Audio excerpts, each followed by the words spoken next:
الحمد لله الذي خلق السماوات والأرض وجعل الظلمات والنور له الحمد كله أوله وآخره ظاهره وباطنه لا إله إلا الله إله الأولين والآخرين لا إله إلا هو الرحمن الرحيم۔ سب تعریف اللہ کے لیے ہے جس نے آسمانوں اور زمین کو پیدا کیا اور اندھیروں اور روشنی کو بنایا۔ اسی کے لیے سب تعریف ہے، پہلی اور آخری، اول و آخر، ظاہری اور باطنی۔ اللہ کے سوا کوئی معبود برحق نہیں، وہ پہلوں اور پچھلوں کا معبود ہے۔ اللہ کے سوا کوئی معبود برحق نہیں، وہ نہایت مہربان اور بہت زیادہ رحم فرمانے والا ہے۔ اللہ سبحانہ و تعالیٰ کی رحمت کے مظاہر میں سے ہم سب روز مشاہدہ کرتے ہیں کہ اللہ تعالیٰ نے ہمارے لیے بے شمار نعمتیں پیدا کی ہیں، بہت سی نعمتیں۔ کچھ نعمتیں تو ہمیں ظاہر میں نظر آتی ہیں اور کچھ نعمتیں ہمیں نظر بھی نہیں آتی۔ کچھ نعمتوں کو ہم جانتے ہیں لیکن کچھ نعمتوں کو تو ہم جانتے بھی نہیں کہ ہم ان سے کس کس طرح فائدہ اٹھا رہے ہیں۔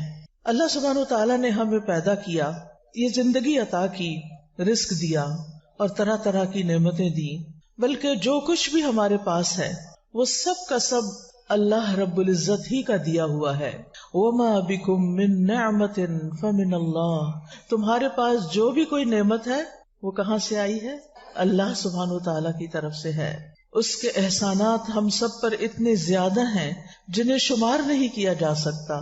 ہم ساری زندگی ان احسانات کو گنتے ہوئے گزار دیں تو احسانات کی لسٹ پوری نہ ہو سکے۔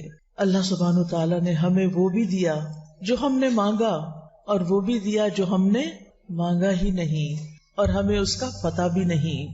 وَآتَاكُم مِّن كُلِّ مَا سَأَلْتُمُوهُ وَإِن تَعُدُّوا نِعْمَةَ اللَّهِ لَا تُحْصُوهَا إِنَّ الْإِنسَانَ لَظَلُومٌ كَفَّارٌ، اور اس نے تمہیں ہر اس چیز میں سے دیا جو تم نے اس سے مانگی، اور اگر تم اللہ کی نعمتوں کو گننا چاہو، شمار کرنا چاہو تو شمار نہ کر پاؤ گے۔ بلا شبہ انسان یقیناً بڑا ہی ظالم، بہت ناشکرا ہے، یعنی ہم اس کی نعمتوں کا شکر ادا ہی نہیں کر سکتے۔ اگر ساری زندگی بھی سجدے میں پڑے رہیں تو ہم شکر ادا نہیں کر سکتے۔ ان بے شمار نعمتوں میں سے ایک نعمت دنیا میں آتے ہی جس کی ہمیں ضرورت ہوتی ہے وہ ہے کھانا پینا۔ کھانا اللہ کی نعمتوں میں سے ایک بہت بڑی نعمت ہے جس کے بغیر یہ زندگی قائم نہیں رہ سکتی۔ اگر ہم کھانا پینا چھوڑ دیں تو کچھ ہی دن کے بعد ہم دنیا سے بھی رخصت ہو جائیں۔ اس کھانے پر ہماری قوت کا انحصار ہے، اس کھانے پر ہماری زندگی کا انحصار ہے۔ اور یہ کھانا ہمیں کون دیتا ہے؟ ہمارا رازق کون ہے؟ اللہ، الذی اطعمہم من جوع وآمنہم من خوف، وہی جس نے انہیں بھوک سے بچا کر کھانا دیا اور خوف سے بچا کر امن دیا۔ یہ کھانا زمین سے بھی آتا ہے اور آسمان سے بھی یہ رزق برستا ہے۔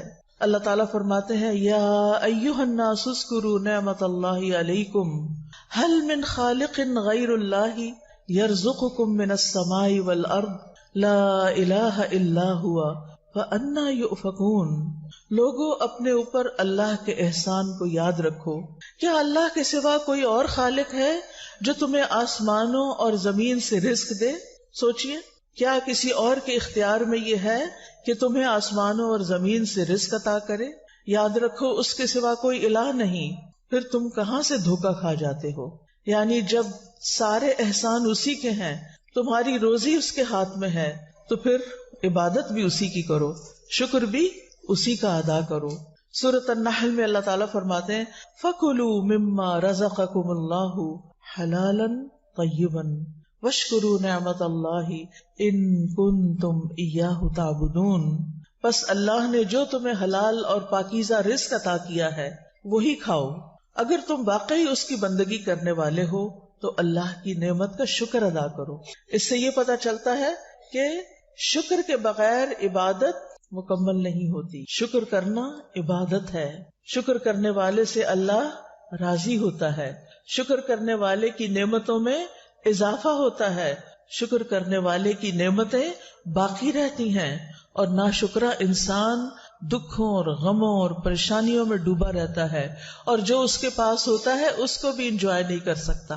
لہذا جو بھی اللہ نے دیا ہے اس پر ہمیں شکر ادا کرنا ہے. اور پھر آپ دیکھیے کہ جو کچھ ہم کھاتے اور پیتے ہیں اس کو صرف کھا ہی نہ لیا کریں، بلکہ ان چیزوں پر غور بھی کیا کریں کہ یہ کیسے پیدا ہوئی، یہ کیسے بنی، یہ کس نے بنائی، یہ کس نے بھیجی، اور یہ میرے لیے. جب میں ابھی پیدا بھی نہیں ہوئی تھی، جب ابھی یہ زمین آسمان بھی نہیں بنے تھے، اس وقت میری تقدیر میں یہ لکھا گیا تھا کہ میں اس جگہ بیٹھ کر یہ کھانا کھاؤں گی اور یہ پانی پیوں گی. اللہ نے اس وقت سے پلاننگ کی ہوئی ہے، تدبیر کی ہوئی ہے. اللہ ہمارا رب ہے، اور رب کون ہوتا ہے؟ خالق، مالک اور مدبر. یس، جس نے پیدا کیا، جو ہمارا مالک ہے، اور جس نے ہمارے لیے تدبیر کی کہ میرا بندہ کہاں پیدا ہوگا، کیا کھائے گا، کتنے سال جیے گا، اس کو کس کس چیز کی ضرورت ہے، اور اس نے وہ سب کچھ مہیا کیا. اور پھر ہمیں کہا کہ کوشش کر کے اسے حاصل کر لو. اللہ نے وہ تمہارے لیے پیدا کیا ہوا ہے، تمہیں پیدا کیا تو تمہارا رزق بھی پیدا کیا ہوا ہے. اب تم پر ہے کہ تم کتنی کوشش کرتے ہو. اللہ تعالیٰ کھانے پینے کی چیزوں پر غور کرنے کے لیے حکم دیتے ہیں سورۃ عبسہ میں، فَلْيَنظُرِ الْإِنسَانُ إِلَىٰ طَعَامِهِ أَنَّا صَبَبْنَا الْمَاءَ صَبًّا ثُمَّ شَقَقْنَا الْأَرْضَ شَقًّا فَأَنبَتْنَا فِيهَا حَبًّا وَعِنَبًا وَقَضْبًا وَزَيْتُونًا وَنَخْلًا وَحَدَائِقَ غُلْبًا وَفَاكِهَةً وَأَبًّا مَتَاعًا لَكُمْ وَلِأَنْعَامِكُمْ. تو اللہ سبحانہ وتعالیٰ کیا فرماتے ہیں کہ انسان کو چاہیے کہ وہ اپنے کھانے کی طرف دیکھے. ہم ہی نے اوپر سے پانی برسایا، پھر عجیب طرح سے زمین کو پھاڑا تو اس میں سے ہم نے اناج اگایا، اور انگور اور ترکاریاں اور زیتون اور کھجور اور گھنے باغات اور پھل اور چارہ. یہ سب کچھ تمہارے اور تمہارے مویشیوں کے لیے زندگی کا سامان ہے. یہ سب کچھ اللہ نے کیوں بنایا ہے؟ تاکہ تمہاری زندگی باقی رہے اور تمہارے جانوروں کی بھی زندگی. کیونکہ کچھ خوراک تو ہم براہ راست زمین سے حاصل کر لیتے ہیں، لیکن کچھ خوراک زمین کی ہمارے جانور کھاتے ہیں، پھر ہم ان کا دودھ پیتے ہیں، ان کا گوشت کھاتے ہیں، ان کے انڈے کھاتے ہیں. یعنی انڈائریکٹلی وہ خوراک ہمارے پاس آ جاتی. وہ جو کچھ کھاتے ہیں، آپ سوچئے گائے بھینس جو کچھ کھاتی ہے اس میں سے اس کو اپنے جینے کے لیے تو تھوڑا ہی چاہیے ہوتا ہے، باقی وہ کس کو دیتی ہے؟ ہمیں دیتی ہے. کتنا ہمیں اللہ کا شکر ادا کرنا چاہیے کہ جس نے ہماری گائے بنائی، اور وہ گائے چارہ کھاتی ہے ہماری خاطر، اور پھر ہمیں دودھ پلاتی ہے. یہ اللہ تعالیٰ کا کتنا بڑا احسان ہے. دودھ اگر زمین سے نکلتا تو اس کو صاف کرنا کتنا مشکل ہوتا، اور اگر بارش کی شکل میں آسمان سے برستا تو ہمارے گھر بار سب پہ دودھ برس رہا ہوتا. تو اللہ سبحانہ تعالیٰ نے ہمارے لیے کتنے بہترین انتظام کیے. پھر آپ دیکھیے زمین کی طرف کہ اس پر طرح طرح کے درخت اگے ہوئے ہیں.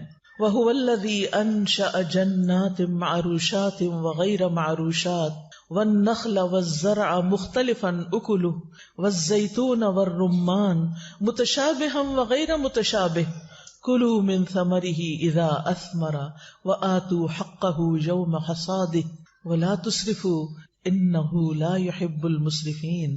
وہی تو ہے جس نے دونوں طرح کے باغات پیدا کیے. ایک وہ جن کی بیلیں چھپروں پہ چڑھائی جاتی ہیں، وہ بھی کس کے لیے ہیں؟ کس کے لیے ہیں؟ ہمارے لیے. دوسرے وہ درخت جو خود اپنے تنے پہ کھڑے ہوتے ہیں، یعنی کچھ تو اپنے تنے پہ کھڑے نہیں ہو سکتے، سہارا لے کے اوپر جاتے ہیں اور پھر ہمارے لیے پھل پیدا کرتے ہیں. نیز کھجوریں اور کھیتیاں پیدا کی جن سے کئی طرح کے معقولات حاصل ہوتے ہیں. نیز اس نے زیتون اور انار پیدا کیے جن کے پھل اور مزے ملتے جلتے بھی ہوتے ہیں اور مختلف بھی ہوتے ہیں، کوئی کھٹا، کوئی میٹھا، کوئی درمیانہ. جب یہ درخت پھل لائیں تو ان سے خود بھی کھاؤ، اور فصل کاٹتے وقت ان میں سے اللہ کا حق بھی ادا کرو. یعنی سارا خود ہی نہ کھا جاؤ، بلکہ ان کو بھی دو جو محروم ہیں، ان کو بھی دو جو سوالی ہیں، جو ضرورت مند ہیں. کیونکہ انسان کے کھانے میں، انسان کے رزق میں اوروں کا بھی حصہ ہے. اور بے جا خرچ نہ کرو، کیونکہ اللہ اسراف کرنے والوں کو پسند نہیں کرتا. پھر اسی طرح سورۃ النحل میں اور کھیتیوں اور سبزیوں وغیرہ کا بھی ذکر کیا گیا. وَمِن ثَمَرَاتِ النَّخِيلِ وَالْأَعْنَابِ تَتَّخِذُونَ مِنْهُ سَكَرًا وَرِزْقًا حَسَنًا إِنَّ فِي ذَلِكَ لَآيَةً لِقَوْمٍ يَعْقِلُونَ. نیز کھجور اور انگور کے پھلوں سے ہم تمہیں ایک مشروب پلاتے ہیں جسے تم نشہ آور بھی بنا لیتے ہو اور عمدہ رزق بھی. یعنی لوگ کھجور سے اور انگور وغیرہ سے ڈرنک بھی بنا سکتے ہیں، کھجور سے ملک شیک بنا سکتے ہیں، خود کھجور سے نبیذ بنتا ہے، اور اسی طرح انگور سے بھی جوس بنتا ہے، کھانے کے کام بھی آتا ہے. لیکن بہت سے لوگ اللہ کی اس نعمت کو صحیح طرح استعمال کرنے کی بجائے اس سے شراب بنا کے پیتے ہیں. وہ فطرت سے ہٹے ہوئے ہیں، وہ اپنے آپ کو نقصان دیتے ہیں، نشہ آور چیز بنا لیتے ہیں. اور نشہ ہمارے دین میں حرام ہے. سب کو پتا ہے؟ کس کس کو پتا ہے کہ نشہ حرام ہے؟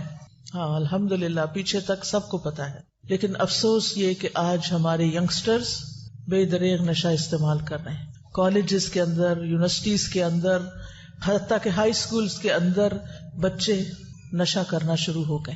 نشہ حرام ہے. اللہ نے ہمیں عقل دی ہے اور عقل ہی انسان کی خوبصورتی کا باعث ہے. یعنی جو بے عقل انسان ہوتا ہے اس کی طرف کوئی توجہ نہیں کرتا، اس کی کوئی بات نہیں سنتا. تو عقل جو ہے اس کو استعمال کر کے ہی ہمیں جینے کا ڈھنگ آتا ہے، اسے استعمال کر کے ہی ہم دین کا علم حاصل کرتے ہیں. اسی عقل کے ذریعے ہم اللہ تعالیٰ کو بھی پہچانتے ہیں. اور اگر یہ عقل ہی ماری جائے تو پھر ہم کس کام کے رہے؟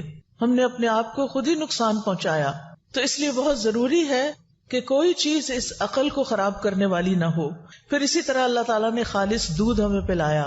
وَإِنَّ لَكُمْ فِي الْأَنْعَامِ لَعِبْرَةً نُسْقِيكُم مِّمَّا فِي بُطُونِهِ مِن بَيْنِ فَرْثٍ وَدَمٍ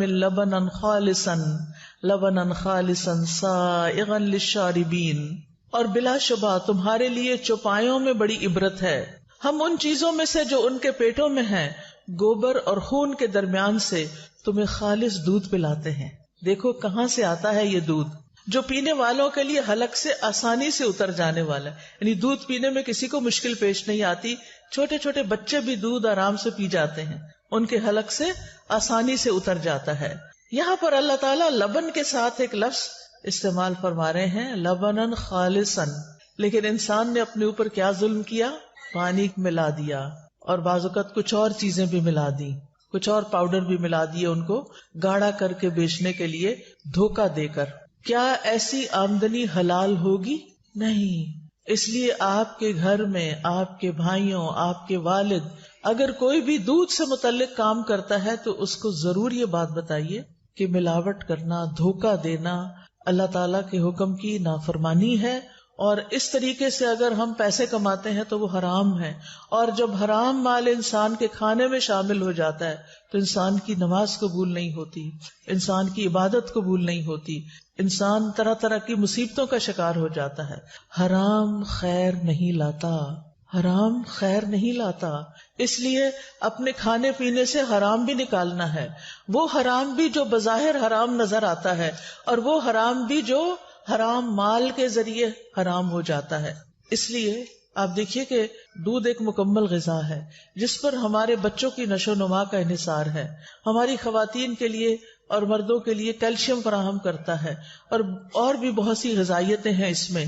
اگر دودھ خالص ہی نہ رہے تو آپ دیکھیے کہ ہم اپنے ہی جیسے انسانوں پر، خود اپنے ہی بچوں پر کیسا ظلم ڈھا رہے ہیں.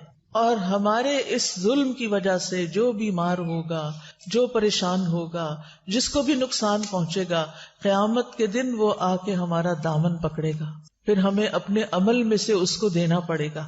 تو بہتر ہے کہ ہم دنیا میں ہی اپنے اعمال کی اصلاح کر لیں اور ہم کھانوں میں ملاوٹ کرنا چھوڑ دیں. پھر اسی طرح اللہ تعالیٰ نے بہترین غذاؤں کا ذکر کرتے ہوئے شہد کا ذکر کیا. اب آپ دیکھیں کن کن چیزوں کا ذکر ہو چکا ہے: سبزیاں، پھل، دودھ، جوس اور شہد. شہد اور شہد آپ دیکھیے کہ اللہ تعالیٰ نے کتنا زبردست کارخانہ لگایا ہے شہد بنانے کا، اور کتنی چھوٹی سی مخلوق کو ہمارے لیے شہد بنانے پہ لگا دیا. وہ کتنا رس پیتی ہے اور اس میں سے خود کیا لیتی ہے، خود اس کی ضرورت کتنی تھوڑی سی ہے، اور باقی وہ ساری محنت آپ کے لیے کرتی ہے. ہزاروں میل کا سفر اڑ اڑ کے طے کرتی ہے، طرح طرح کے پھولوں پہ بیٹھتی ہے، رس چوستی ہے، لا کے اپنے چھتے میں ڈالتی ہے، اور پھر اس کو موم سے پیک کر کے آپ تک پہنچاتی ہے. پہلے اس کو پی لیتی ہے، پھر اس کو کنورٹ کرتی ہے شہد میں اور اس کو بھرتی ہے ان ڈراپس کے اندر، اور پھر اس چھتے کے ذریعے وہ شہد آپ تک پہنچتا ہے. افسوس یہ کہ ہم نے شہد میں بھی ملاوٹ کرنی شروع کر دی. گڑ اور چینی گھول کے رکھ دیتے ہیں کہ مکھیاں وہی پی لیں اور اسی سے شہد بنا دیں. تو وہ ایک طرح سے ہم دوبارہ کیا کھا رہے ہوتے ہیں، دوبارہ وہی شوگر کھا رہے ہوتے ہیں اور وہی چیزیں استعمال کر رہے ہوتے ہیں. یہ بھی درست نہیں. اگر آپ واقعی چاہتے ہیں کہ لوگوں کو صحیح شہد پہنچائیں تو پھر اس کے لیے ضروری ہے کہ مکھیوں کو ایک نیچرل انوائرنمنٹ فراہم کریں. ایسے باغوں میں، ایسی جگہوں پر جہاں پر پھول ہوں، پھل ہوں، وہاں پر چھتے لگائیں تاکہ نیچرل جو ہنی ہے وہ دستیاب ہو لوگوں کو، اور اس کے سارے فائدے جو بتائے گئے ہیں. شہد میں صرف غذا نہیں بلکہ شفا بھی ہے. کیا ہے؟ شفا بھی ہے. اور یہ ہمیں کون بتا رہا ہے کہ اس میں شفا ہے؟ اللہ سبحانہ و تعالی. لہٰذا ہمیں اس بات پر پورا یقین ہونا چاہیے. تو جو شہد خالص ہوگا، جو شہد اچھا ہوگا، اس میں انشاءاللہ ضرور شفا ہوگی.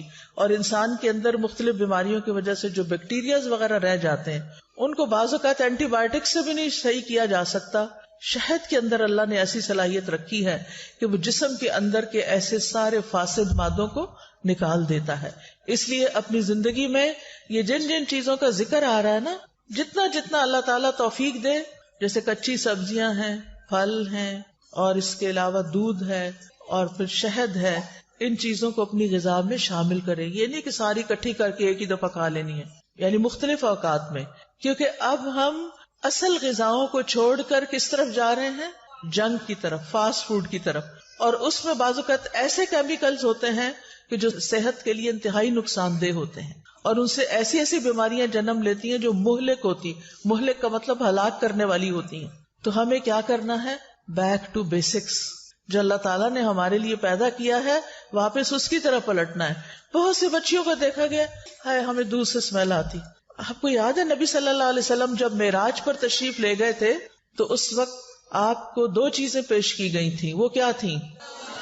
شراب اور دودھ. آپ نے کیا اختیار کیا؟ دودھ.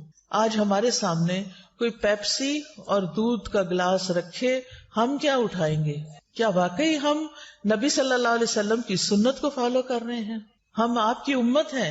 ہمیں وہی چیزیں پسند کرنی چاہیے جو نبی صلی اللہ علیہ وسلم نے پسند کی، اور جن چیزوں کو آپ نے چھوڑ دیا وہ ہمیں بھی چھوڑ دینی چاہیے، کیونکہ اس میں ہمارے لیے خیر نہیں ہے. پھر اسی طرح اللہ تعالیٰ نے ہمارے لیے خشکی پر بھی جانور پیدا کیے جن سے ہم گوشت حاصل کرتے ہیں، اور سمندر کے اندر بھی مچھلیاں. لیکن افسوس یہ کہ اب جس طریقے سے مچھلیوں کو پالا جا رہا ہے اور جس طرح کی غذا انہیں دی جا رہی ہے، یا سمندر کے اندر بھی جس طرح کی پولوشن انسان نے پھیلا دی ہے، اس کی وجہ سے مچھلیاں بھی بیمار ہو گئی ہیں اور سمندری جانور تکلیف کا شکار ہیں اور مر رہے ہیں. تو یہ انسان نے سمندر میں بھی ظہر الفساد فی البر والبحر، خشکی میں بھی فساد پھیلا دیا اور سمندر میں بھی پھیلا دیا. بہرحال مچھلی کھانے کے اپنے فوائد ہیں. یہ فوائد تو آپ گوگل کر کے بھی معلوم کر سکتے ہیں، لیکن جو کہ آپ خواتین ہیں، مینیو گھر کا آپ نے بنانا ہوتا ہے، پکانا آپ نے ہوتا ہے، سرو آپ نے کرنا ہوتا ہے، بچے آپ نے پالنے ہیں، انہیں آپ نے کھلانا ہے. اللہ کے واسطے بچوں کو فیڈر میں چائے بھر کے نہ دیں، ان کو صبح سویرے پیپسی نہ پلائیں، ان کو بہلانے کے لیے کینڈیز اور چاکلیٹس دے کے نہ خوش کر دیں. پچھلے کئی دنوں سے میں چونکہ علم ٹور پر ہوں، مختلف جگہوں پر جا رہی ہوں، مختلف لوگوں سے ملنے کا اتفاق ہو رہا ہے. اب ایک خاتون آئی، ان کے ساتھ چھوٹی سی بچی تھی. الحمدللہ کھانے کو بہت کچھ تھا، جو کچھ بھی اس بچی کے سامنے رکھا گیا اس نے نہیں کھایا. باقی بچے کھانا وانا کھا رہے تھے، وہ بچی نے کھانا نہیں کھایا. میں نے کہا یہ کیا کھاتی ہے؟ پتہ چلا یہ صرف بسکٹ اور پیسٹری وغیرہ کھاتی ہے، یہ کھانا نہیں کھاتی. اور بالکل کمزور سی بچی. دیکھ کے مجھے اتنا رحم آیا کہ جب یہ بڑی ہوگی تو یہ کس طرح بچے پیدا کرے گی، کس طرح ان کو پالے گی، کس طرح سنبھالے گی، کیا بنے گا اس کا. کیونکہ ہمارے جسم کو ان ساری چیزوں کی ضرورت ہے جو اللہ نے ہمارے لیے پیدا کی ہیں. ان کو ہمارے لیے اللہ نے پیدا کیا، لہٰذا ان کو استعمال کرنے میں اس کا شکر ادا کرنا ہے. یہ بھی شکر ادا کرنے کا ایک ذریعہ ہے کہ ہم ان نعمتوں کو استعمال کریں اور صحیح طور پر استعمال کریں. بہت سی بچیاں فش بھی نہیں کھاتی. کیا ہے؟ اسمیل آتی ہے. اگر ایسا ہی مسئلہ ہے، اسمیل آتی ہے، تو آپ مچھلی کو پکانے کا وہ طریقہ سیکھیں جس سے مچھلی کی اسمیل چلی جائے. ہماری والدہ اس میں کچھ چیزیں لگا کے رکھ دیا کرتی تھی اوور نائٹ. کبھی اس کے اندر لسی، اور لسی میں پتہ نہیں کیا ڈالتی تھی کہ جس سے وہ ڈوبی رہتی تھی اور ساری اس کی اسمیل چلی جاتی تھی، اور پھر بہت عمدہ طریقے سے مچھلی بنتی تھی جس میں کوئی اسمیل نہیں آتی تھی. آج کل تو کچھ مشکل نہیں، جو چیز آپ کے گھر سے نہیں سکھائی گئی وہ آپ یوٹیوب سے سیکھ لیں. مچھلی پکانے کے 1000 طریقے آپ کو وہاں سے مل جائیں گے، اور بغیر اسمیل کے مچھلی پکانے کے بھی مل جائیں گے. لیکن اگر آپ ہی نہیں کھائیں گی تو پھر مجھے ڈر ہے کہ آپ گھر والوں کے لیے بھی نہیں پکائیں گی، اور جب گھر والے بھی نہیں کھائیں گے تو ان کی صحت پر بھی اثر پڑے گا. لہذا ساری بچیوں کو، ساری خواتین کو صحیح طور پر کھانے کا انتخاب، مینیو بنانے کا طریقہ، اس کو صحیح طور پر پکانے کا طریقہ آنا چاہیے. بچوں کو صرف چپس دے کے اسکول نہ بھیجیں، ان کے لنچ باکس میں گاجر کاٹ کے ڈالیں، ان کے لنچ باکس میں تھوڑے سے انگور ڈال دیں، 1-2 کھجور ڈال دیں، ان کو نیچرل چیزوں کے لنچ باکس دیں. ہم کیا کرتے ہیں، بازار سے بریڈ منگا لیتے ہیں جو میدے کی بنی ہوئی ہوتی ہے، اور اس کے اندر کیا لگا دیتے ہیں، جیم جو چینی سے بھرا ہوا ہوتا ہے، اور پھر ہم ان کو پکڑا دیتے ہیں یہ ہے تمہارا لنچ. وہ بچہ جو دن بھر محنت کر رہا ہے، سر کھپا رہا ہے، بول بول کے ہلکان ہو رہا ہے، آپ کو پتہ نہیں اسکولوں میں کتنا کچھ کہلواتے ہیں، چکھواتے ہیں، اور پھر وہ بچے بول بول کے تھک جاتے ہیں.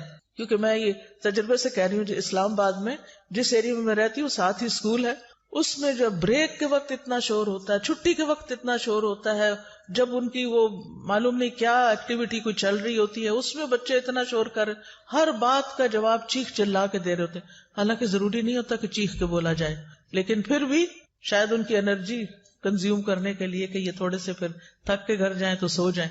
لیکن پھر کیا ہوتا ہے، ایک دم ہم ان کو شوگر کھلاتے، میدے میں بھی شوگر ہے کیونکہ کاربوہائیڈریٹس میں شوگر ہے، اس میں پھر شوگر، جیم میں شوگر، وہ شوگر کھا کے ایک دم پھر ہائپر ہوتے ہیں. ان کے اندر پھر ایک عجیب طرح کی طاقت آتی ہے جس کی وجہ سے پھر وہ طرح طرح کی شرارتیں کرتے ہیں، یا پھر دوسرے بچوں سے لڑتے ہیں یا تنگ کرتے ہیں.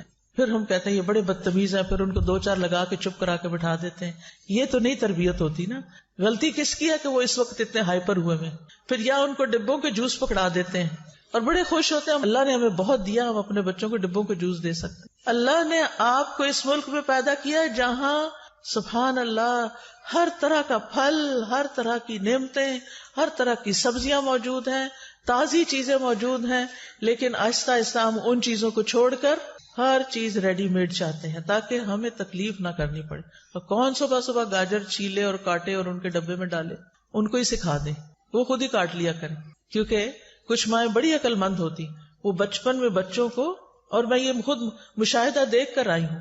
میری بھانجی ہے اور اس کا چھوٹا سا بچہ، میں اس سے ملاقات کرنے کے لیے 2-2.5 سال کا بچہ، تو ہم لوگ بیٹھے ہوئے تھے، کہوہ بنا کر لائی، اور اس بچے نے، اتنے چھوٹے بچے نے ایک کپ میں سے چائے کا چمچ بھرا، دوسرے میں ڈالا، دوسرے، جیسے وہ اسکول میں ایکٹیویٹی کرتے ہیں، وہ الہدا کے بچوں کا جو سیکشن ہے اس میں آتا ہے، تو وہ ان کو سکھاتے ہیں کہ چیزیں پور کیسے کرتے ہیں، چیز اٹھاتے کیسے ہیں، چیز رکھتے کیسے ہیں. وہ ماشاءاللہ اتنی موٹر اسکلز اتنی زیادہ بہترین ہو جاتی ہیں کہ بچے چھوٹی عمر میں ہی خود کھانا سیکھ جاتے ہیں، خود اٹھانا سیکھ جاتے ہیں، کاٹنا سیکھ جاتے ہیں، جوڑنا توڑنا سیکھ جاتے ہیں، ترتیب سے رکھنا سیکھ جاتے ہیں. یہ ساری چیزیں بچپن میں آپ بچوں کو گھر میں بھی سکھا سکتی ہیں. ضروری نہیں کہ اس کے لیے آپ ان کو الہدا کی مونٹیسری میں ہی بھیجیں. آپ کا ہر گھر خود ایک مونٹیسری ہونا چاہیے، ایک تربیت گاہ ہونا چاہیے، لیکن اس کے لیے تو پھر ماں کو خود پہلے سیکھنا ہوگا نا. ہم بچیوں کو اتنا کچھ پڑھا دیتے ہیں لیکن ان کو ماں بننا نہیں سکھاتے، ان کو گھر داری نہیں سکھاتے. اس سے اچھی تو ہماری نانی دادی وغیرہ تھی کہ جنہوں نے ہماری ماؤں کو، اور پھر ہماری ماؤں نے ہمیں اسٹرکٹ طریقے سے سختی کے ساتھ پالا، اور کچھ چیزوں کے اوپر بہت ہی ڈسپلن کیا کہ یہ تو کرنی ہی پڑے گی، یہ تو کرنی، سلائی بھی آنی چاہیے، بٹن لگانا آنا چاہیے، کاج بنانا آنا چاہیے. اب یہ چیزیں بھی نہیں ہیں. اچھا بٹن ٹوٹ گیا، اٹھا دو، دے دو یہ کسی کو کپڑا. یہ سلائی ادھڑ گئی، اب ہمارے گھر میں تو اب مشین بھی نہیں ہوتی ہے تو چلانی نہیں آتی، دھاگا ہی نہیں ڈالنا آتا. یعنی اگر کسی بچی کو کہنا مشین میں دھاگا ڈالو تو اس کو دھاگا نہیں اب ڈالنا آئے گا، کیونکہ یہ چیزیں، یہ فن، یہ سکلز ناپید ہو گئی. اب کیا اس کی جگہ آ گیا موبائل، اب وہ خوب چلانا آ گیا. اب مشین کون چلائے بیٹھ کے، اب تو یہ صرف ایک فن رہ گیا. تو اب اس کا نتیجہ کیا ہوتا ہے کہ اب ہمیں ہر سیزن میں نئے کپڑے چاہیے، کیونکہ پہلے کیا ہے، پھٹ گئے، پھٹے نہیں ادھڑے ہیں. ادھڑنے اور پھٹنے کا بھی ہمیں فرق نہیں پتا چلتا. اب وہ نکالے جاتے پھر کہتے ہیں کیا کریں، تنخواہ پوری نہیں ہوتی. کیسے پوری ہو جب آپ کے خرچ کرنے کا انداز یہ ہے؟ تو پھر یہاں تو لاکھوں بھی آئے تو پورے نہیں پڑیں گے. تو اللہ سبحانہ وتعالی مسرفین کو پسند نہیں کرتا، فضول خرچ لوگوں کو پسند نہیں کرتا. تو ہمارے پاس ملینز بھی ہوں، ہم بلینئر بھی ہوں، تب بھی ہمیں اچھے طریقے سے سلیقے سے خرچ کرنا چاہیے، چیزوں کو ضائع نہیں کرنا چاہیے، کیونکہ اللہ تعالیٰ کو ایسے لوگ پسند نہیں ہیں۔ اللہ تعالیٰ نے یہ سارے ریسورسز ہمیں اس لیے نہیں دیے کہ ہم ان کو ایسے تیسے استعمال کر کے ضائع کر کے پھینک دیں۔ ان نعمتوں کا شکر ادا کریں، اور شکر ادا کرنے کے لیے سب سے پہلے یہ سوچیں یہ اللہ نے مجھے دی ہیں، میرے رب نے پیدا کی ہیں، میرے رب نے میرے لیے یہ بھیجی ہیں۔ جیسے حضرت ابراہیم علیہ السلام کیا کہتے تھے؟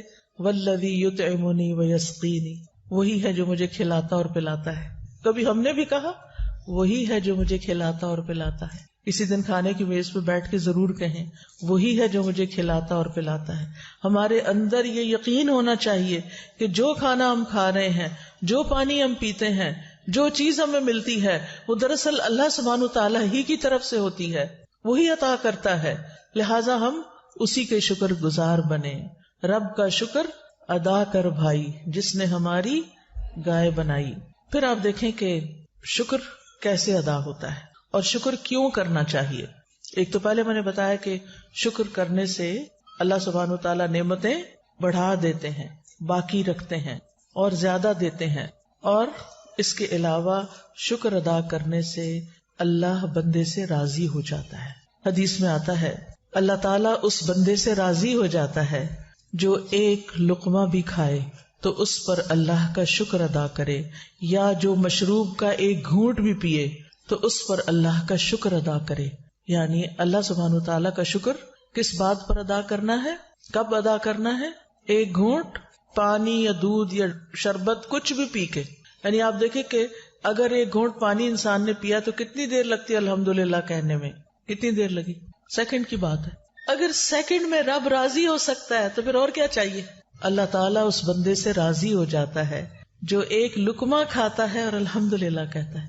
دعا کرے اللہ تعالیٰ ہمیں توفیق دے کہ ہر گھونٹ کے بعد اور ہر لقمے کے بعد ہمارے دل سے الحمدللہ نکلے، کیونکہ اس سے نعمتوں میں اضافہ ہوگا، کبھی کمی نہیں ہوگی۔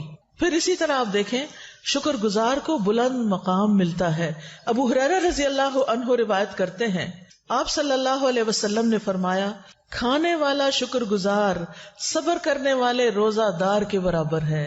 مثلاً آپ دو لوگ ہیں، ایک نے روزہ رکھا ہوا ہے، اجر مل رہا ہے اس کو، آپ کھا رہے ہیں، آپ کھا کے کہتے ہیں الحمدللہ اللہ تیرا شکر، دونوں برابر ہو گئے۔ روزے والا اور شکر گزار ایک جیسے ثواب پانے والے ہو گئے۔ یہ شکر کو معمولی چیز نہیں، لیکن یہ کرنا مشکل ہے، بہت کم لوگ شکر ادا کر پاتے ہیں۔ اللہ تعالیٰ فرماتے ہیں وَقَلِيلًا مَا تَشْكُرُونَ، کتنا کم تم شکر ادا کرتے، اور یہ واقعی کم ادا کرتے ہیں۔ اللہ ہمیں شکر گزار بندوں میں شامل کر لے، اور ہر نماز کے بعد یہ دعا مانگا کرے رب اعنی علی ذکرک و شکرک و حسن عبادتک۔ اللہ ہمیں شکر گزار بندہ بنا، اور شکر ادا کرنے کے لیے ہم صرف زبان سے شکر ادا نہیں کریں، ہم عبادت بھی خوبصورت کریں، کیونکہ عبادت بھی دراصل شکر ادا کرنے کا ایک طریقہ ہے۔ قیامت کے دن بندے کا سب سے پہلے حساب یہ ہوگا، اس سے کہا جائے گا کیا میں نے تیرے جسم کو تیرے لیے درست نہیں کیا تھا؟ کیا میں نے تجھے ٹھنڈے پانی سے سیراب نہیں کیا تھا؟ یعنی پینے کو دیا تھا نا، پھر پی کے تم نے کیا کیا؟ یعنی شکر ادا کیا یا نہیں؟ اور اسی طرح معمولی نعمتوں کا بھی سوال ہوگا ثم لتسألن یومئذ عن النعیم، پھر تم سے اس دن نعمتوں کے بارے میں ضرور سوال ہوگا۔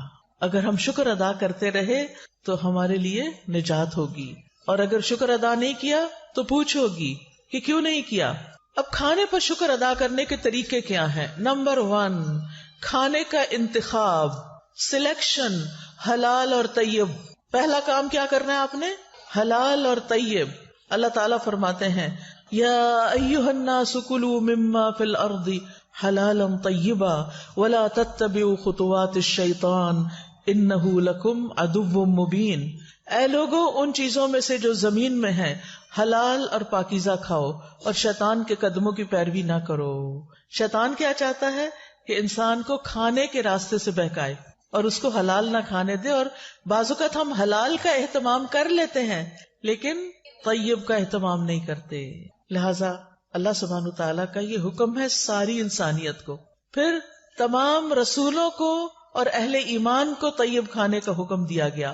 رسول اللہ صلی اللہ علیہ وسلم نے فرمایا بے شک اللہ پاک ہے اور پاک ہی قبول کرتا ہے، اور بے شک اللہ نے مومنوں کو بھی وہی حکم دیا ہے جو اس نے رسولوں کو دیا.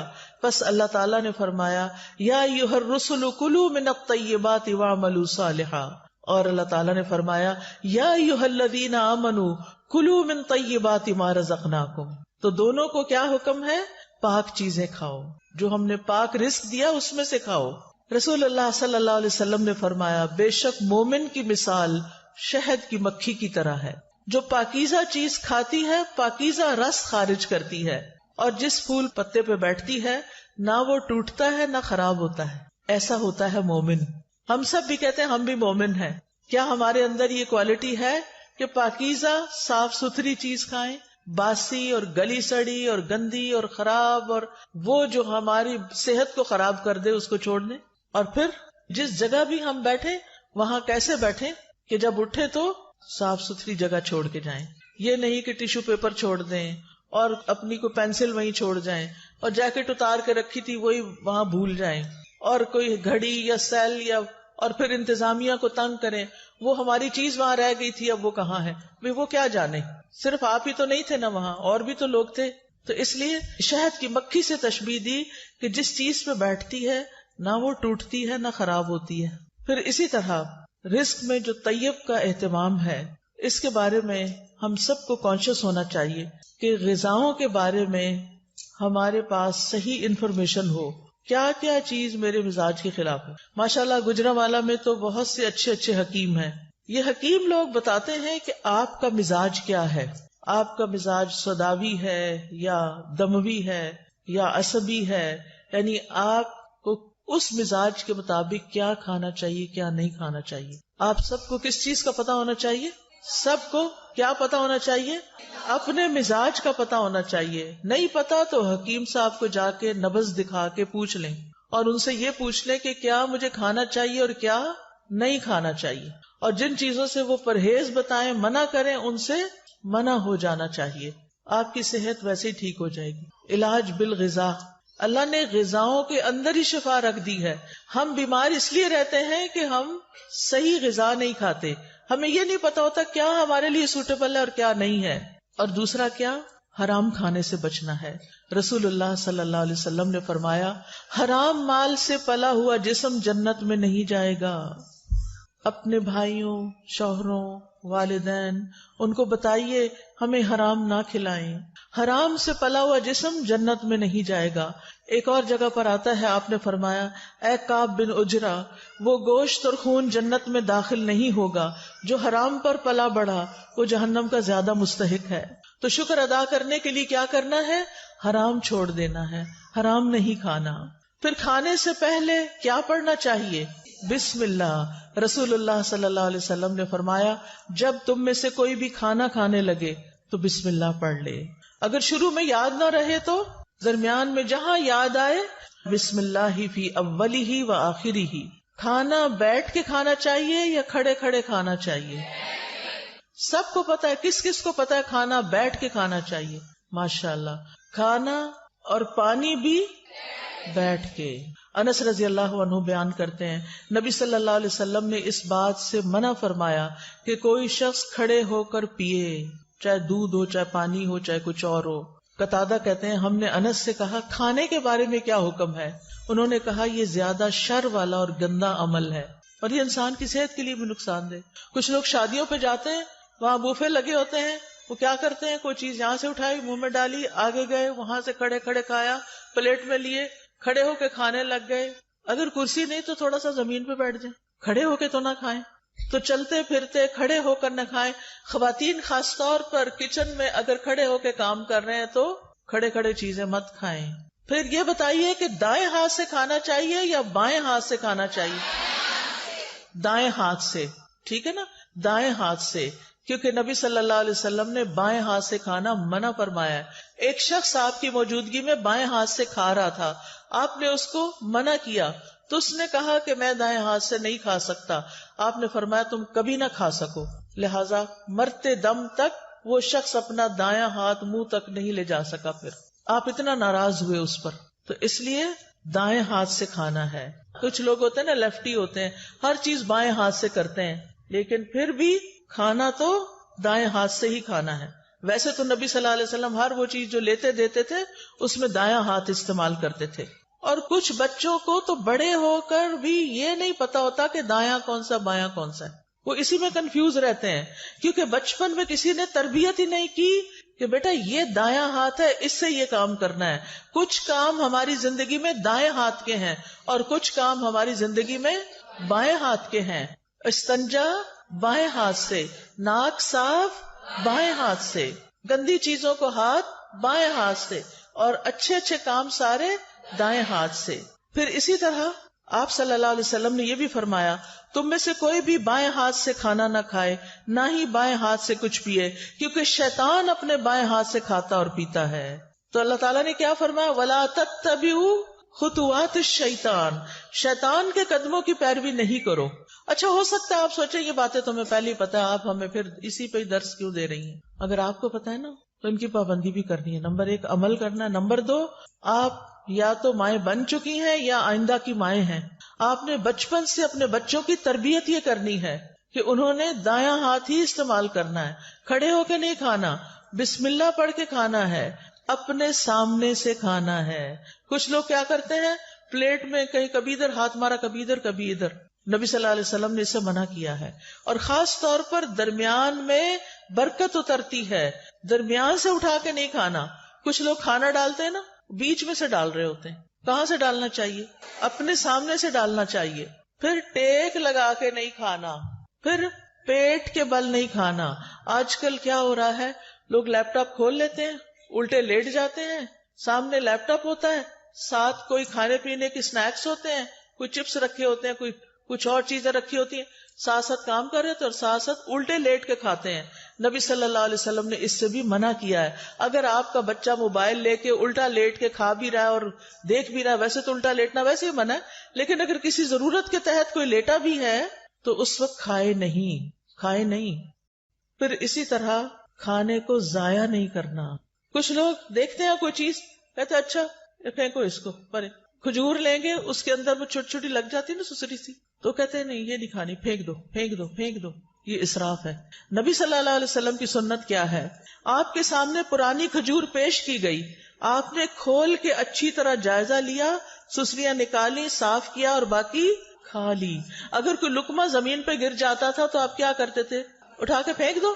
نہیں، بلکہ اس کو صاف کر کے کھا لیتے تھے. نبی صلی اللہ علیہ وسلم نے فرمایا شیطان تم میں سے ہر ایک آدمی کے پاس اس کے ہر کام کے وقت موجود رہتا ہے، یہاں تک کہ کھانے کے وقت بھی. لہٰذا جب تم میں سے کسی کا لقمہ گر جائے تو چاہیے کہ اس کو کھا لے صاف کر کے اور اسے شیطان کے لیے نہ چھوڑے. کھانے کے بعد برتن کو کیا کرنا چاہیے؟ صاف کرنا چاہیے. ہم پہلے بے سوچے سمجھے برتن بھر لیتے ہیں، خاص طور پہ شادیوں میں. توجہ سے سنیے یہ بات، بڑی سخت تکلیف ہوتی ہے جب لوگ شادیوں پہ جاتے ہیں اور پلیٹوں کے اندر چھوٹے چھوٹے ٹیلے بنا لیتے ہیں کھانا ڈال ڈال کے، اور پھر 2-4 لقمے کھاتے ہیں، کوئی چھوٹے بچے کو ساتھ کھلایا اور باقی ساری کی ساری پلیٹ واپس. اس کا حساب کون دے گا؟ پہلے تھوڑا ڈال کے چکھ لیں کہ آپ کے حساب سے نمک پورا ہے یا نہیں، اور اگر پہلی دفعہ میں آپ کو ٹھیک لگتا ہے تو بس پھر دوبارہ اتنا ڈالیں جتنا آپ کو بھوک ہے کھانا ہے. کھانا زیادہ نہیں ڈالنا، نہ گھر میں، نہ شادیوں میں، پارٹیوں میں، نہ کسی کے گھر، کیونکہ وہاں انسان سوچتا ہے میرا کیا جاتا ہے، مجھے تو کوئی نقصان نہیں. اور کتنا کھانا ضائع ہوتا ہے. اور آپ کو پتا ہے کہ آپ ہی کے شہر میں کتنے لوگ رات کو بھوکے سوتے ہوں گے، آپ نے ان کے حصے کا بھی منگا کے پکا کے ضائع کر کے بنوں میں پھینک دیا. تو کھانے کے بعد برتن صاف کرنا ہے. اگر کسی وجہ سے بعض اوقات اندازہ نہیں ہوتا، کچھ چیزیں ایسی ہوتی ہیں ان کو کھا کے جلدی پیٹ بھر جاتا ہے، تو پھر اس کھانے کو الگ نکال لیں. اگر کوئی بلی وغیرہ ہے اس کو ڈال دیں، اگر کوئی چاول وغیرہ ہے اپنے گھر میں ایک ایسی کنالی رکھ دیں، کوئی ایسی ڈش رکھ دیں کہ جس میں بچا ہوا کھانا جا کے ڈال دیں. پرندے آئیں گے وہ کھا کے چلے جائیں گے، آپ کو ثواب ملے گا. میں تو جب روٹی خود بناتی تھی تو پیڑے کا آٹا ہوتا ہے نا، وہ اگر ہاتھوں کو لگ جاتا تھا تو میں اس کے لیے الگ برتن رکھتی تھی، اور صبح سے رات تک جتنی بھی اس کے اندر ہاتھ سے اترا ہوا آٹا جمع ہوتا تھا وہ شام تک چھوٹی چھوٹی سوئیاں بن جاتا تھا سوکھ کے. پھر میں اس کو چڑیا کو ڈال آتی تھی، کیونکہ ذرے کا بھی وزن ہوگا نا قیامت کے دن، کے نہیں؟ ذرے کا وزن ہے نا. فَمَن يَعْمَلْ مِثْقَالَ ذَرَّةٍ خَيْرًا يَرَهُ وَمَن يَعْمَلْ مِثْقَالَ ذَرَّةٍ شَرًّا يَرَهُ. شر کیا ہے؟ ضائع کرنا. خیر کیا ہے؟ کسی کے فائدے میں لے آنا. اور مجھے امید ہے کہ آپ پرندوں وغیرہ کے لیے پانی بھی رکھتے ہوں گے. آج کل آپ دیکھیں بارشیں نہیں ہو رہی، سخت گرمی میں بھی پانی ڈالیں، لیکن سردی میں بھی پانی رکھیں. کبھی راستے میں دیکھتے ہو نا پرندوں وغیرہ کو، میں سوچتی کہیں پانی نظر نہیں آ رہا، پتہ نہیں کہاں سے پیتے ہیں بےچارے، ان کو بھی پیاس لگتی ہوگی. تو آج کل بھی کچھ نہ کچھ پانی، یعنی برتن بنا چھوڑے گھر میں. اگر آپ کو چھوٹا سا بھی گھر ہے، کھڑکی کے باہر بھی چھوٹی سی جگہ ہے، تو وہاں ایک چھوٹی سی کوئی چیز لگا دیں، لیکن اپنے ساتھ دوسروں کا بھی خیال رکھیں. پھر اسی طرح صحت کو فائدہ دینے والی غذا کھائیں اور وہ چیزیں چھوڑ دیں جو صحت کو نقصان دیتی ہیں. ام منذر کہتی ہیں رسول اللہ صلی اللہ علیہ وسلم میرے گھر تشریف لائے، آپ کے ساتھ علی رضی اللہ عنہ بھی تھے، اور علی رضی اللہ عنہ بیماری سے اٹھے تھے، کمزور تھے. ہمارے ہاں کھجوروں کے خوشے لٹک رہے تھے، تو رسول اللہ صلی اللہ علیہ وسلم اٹھے اور ان سے کھانے لگے، اور حضرت علی بھی کھانے کے لیے اٹھے تو رسول اللہ صلی اللہ علیہ وسلم نے ان سے فرمایا رک جاؤ، ابھی تم کمزور ہو. چنانچہ وہ رک گئے، ان کو پرہیز بتایا آپ نے. ام منذر کہتی ہے میں نے جو اور چکندر پکائے ہوئے تھے وہ آپ کی خدمت میں پیش کیے تو آپ نے فرمایا اے علی یہ لے لو، یہ تمہارے لیے زیادہ فائدے کی چیز ہے. کھانا کھا کے کیا کرنا چاہیے، شکر کیسے کرنا چاہیے؟ اس میں آپ دیکھیں سب سے پہلی دعائیں کون سی ہیں؟ کھانا کھانے کے بعد کی دعائیں. ایک نہیں کئی دعائیں ہیں. آپ نے پتہ کیا کرنا ہے؟ ان دعاؤں کو، اس پیپر کو اس میں سے الگ کر کے آپ نے اپنے کچن میں جہاں کھانا کھاتے ہیں یا ڈائننگ ہال میں یا پھر جہاں بھی آپ ہوتے ہیں وہاں یہ لگا لیں اور دیکھ کے پڑھنا شروع کریں اور ایک ایک یاد کرنا شروع کریں تاکہ کھانے کے بعد پڑھ کے آپ اٹھیں. ٹھیک ہے انشاءاللہ. اور اس سے آپ کو انشاءاللہ بہت ثواب ہوگا اور یہ شکر ادا کرنے کا ایک طریقہ ہے. مثال کے طور پر آپ دیکھیں اللہم بارک لنا فیہ وَأَطْعِمْنَا خَيْرًا مِّنْهُ. اے اللہ ہمیں اس کھانے میں برکت عطا فرما اور ہمیں اس سے بہتر کھلا. سبحان اللہ. ہر دفعہ کھانا کھا کے اگر آپ یہ دعا مانگتے ہیں کہ اللہ ہمیں اس سے بہتر عطا فرما تو کیا ہوگا؟ شکر ادا کرنے والے کو کیا ملتا ہے؟ بہتر ملتا ہے. پھر الحمدللہ الذی اطعم وسقا وصوغہ وجعل لہ مخرجا. تمام تعریفیں اللہ کے لیے ہیں جس نے کھلایا پلایا اور اسے جسم میں پیوست کیا، یعنی ہمارے جسم کا حصہ بنا اور اس کے نکلنے کی راہ بنائی، یعنی جو ویسٹ تھا وہ بھی جسم سے نکل گیا. اور اسی طرح باقی دعائیں بھی ہیں. میں نے یہ دعائیں اپنے کچن میں لگائی ہوئی ہیں اور الحمدللہ پڑھنے میں بہت آسانی ہوتی ہے.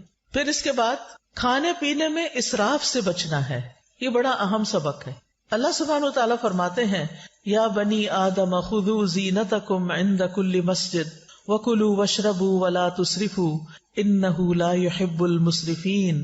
اے آدم کی اولاد، ہر نماز کے وقت اپنی زینت لے لو، یعنی لباس میں نماز پڑھو، اور کھاؤ اور پیو اور حد سے نہ گزرو، بے شک وہ حد سے گزرنے والوں سے محبت نہیں رکھتا. اسراف کسی بھی چیز میں پسندیدہ نہیں، نہ لباس میں اور نہ کھانے پینے میں اور نہ کسی اور چیز میں. اسراف کیا ہے؟ نمبر 1 ضرورت سے زیادہ کھانا پینا. لوگوں کو اسراف کا مطلب نہیں پتا. ضرورت سے زیادہ کھانا پینا، کھانے کی ہرس، اور ایک وقت میں کئی چیزیں کھانا، یہ بھی کھا لو وہ بھی کھا لو وہ بھی شکلو، یہ بھی کھاؤ یہ بھی کھاؤ. اس وقت تو پتہ نہیں چلتا لیکن جب ہضم ہونے پہ آتا ہے تو پھر تکلیف شروع ہو جاتی ہے. نمبر 2 ان چیزوں میں حد سے زیادہ خرچ کرنا. ایک ہے ضرورت سے زیادہ کھانا اور دوسرا ضرورت سے زیادہ خرچ کرنا.